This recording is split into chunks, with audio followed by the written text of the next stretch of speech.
Sibuk berbelanja di pedagang sayur keliling, wanita di Kota Malang jadi korban penjamretan. Dari informasi yang diperoleh tribunjatim.com, peristiwa itu terjadi pada Jumat, tanggal 29 Oktober tahun 2021, pagi, di pinggir Jalan Julius Usman, Kecamatan Klojen, Kota Malang, atau tepatnya di dekat SPBU Jalan Julius Usman. Seorang warga yang berada di dekat lokasi kejadian, Yuyun Ernawati, 50, menceritakan, penjamretan terjadi sekitar pukul 4.54 waktu Indonesia Barat. Saat itu, saya baru datang dari rumah untuk membuka toko kelontong milik saya. Biasanya, saya baru buka toko pukul 5 waktu Indonesia Barat. Tapi entah kenapa, saat kejadian itu terjadi, saya membuka toko sekitar pukul 4.50 waktu Indonesia Barat. Ujarnya kepada tribunjatim.com, Sabtu, tanggal 30 Oktober tahun 2021.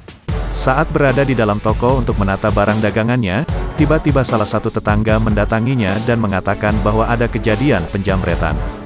Kata tetangga saya, ada yang kena jambret saat berbelanja di pedagang sayur keliling. Lalu, Ibu RT juga sare kejadian itu di grup WhatsApp. Karena ingin tahu ciri-ciri pelaku, akhirnya saya melihat rekaman kamera CCTV yang ada di depan toko, jelasnya. Dari rekaman kamera CCTV, terlihat jelas bahwa pelaku jambret berjumlah 2 orang. Seorang pelaku mengendarai Suzuki Satria, sedangkan satu pelaku lainnya mengendarai Yamaha Vixion.